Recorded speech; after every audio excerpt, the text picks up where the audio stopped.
Post മേധാവി Sijo V ജോണിനൊപ്പം ഉണ്ട്. സിജോ, വലിയ പ്രയാസം തുടക്കത്തിൽ അവിടെ ഫയർഫോഴ്സ് നേരിട്ടിരുന്നു, പക്ഷേ ഇപ്പോഴും ആ സ്പോട്ടിലേക്ക് എത്തിച്ചേരാൻ കഴിഞ്ഞിട്ടില്ല. ഫയർഫോഴ്സിന്റെ നിലവിലുള്ള സജ്ജീകരണങ്ങൾ, ശ്രമങ്ങൾ എങ്ങനെയാണ് തുടരുന്നത്?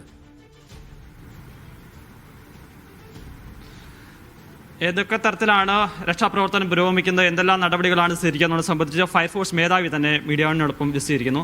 സാർ, സമാനതയില്ലാത്തൊരു ദുരന്തമുഖത്താണ് കേരളം ഉള്ളത്. തൃശ്ശൂരിൽ ഏറ്റവും ഈ സമയത്ത് ഫയർഫോഴ്സ് വലിയ വെല്ലുവിളി നേരിടുകയും ചെയ്യുന്നുണ്ട്. എന്തൊക്കെ ക്രമീകരണങ്ങളാണ് ഇപ്പോൾ അവിടെ നടത്തിയിരിക്കുന്നത്?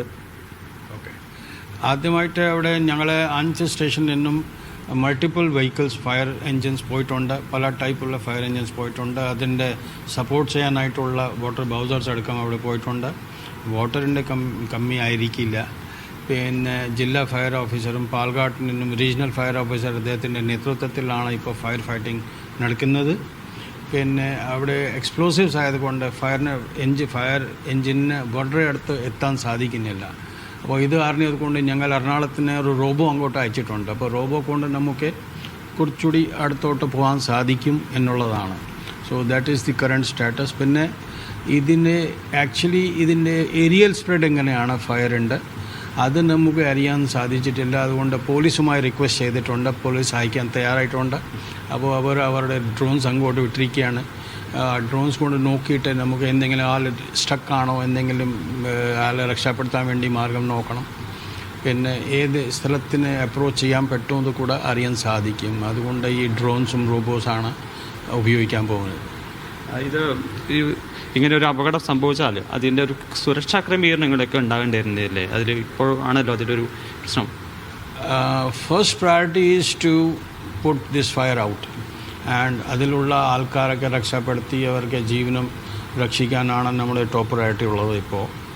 പിന്നെ കൂടാതെ ഇതിൻ്റെ ഞാൻ ചോദിച്ചതിൽ അടുത്ത ഭവനങ്ങളൊന്നുമില്ല, മറ്റേ വീടുകളൊന്നുമില്ല.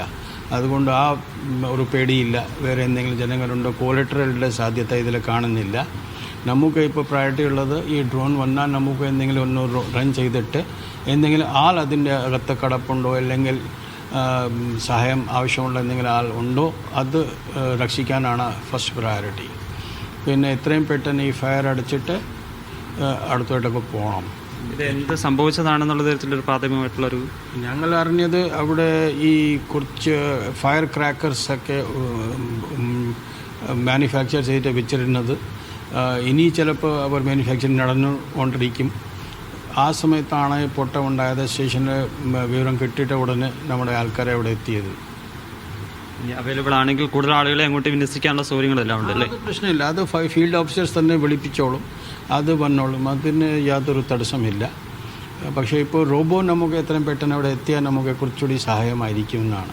ഓക്കെ, അങ്ങനെ റോബോ എത്തിക്കഴിഞ്ഞാൽ എത്ര സമയത്തിനുള്ളിൽ നമുക്കൊരു കൺട്രോൾ ആക്കാൻ പറ്റും? ഇതുവരെ നമുക്ക് എക്സ്റ്റെൻഡ് പോലും അറിഞ്ഞില്ല. അപ്പോൾ ഡ്രോൺ വ്യാപ്തി മനസ്സിലാവുന്നുള്ളൂ അല്ലേ? അതെ.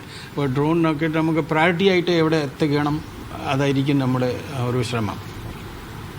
എന്തായാലും ഫയർഫോഴ്സ് വളരെ സജീവമായി തന്നെയുണ്ട്.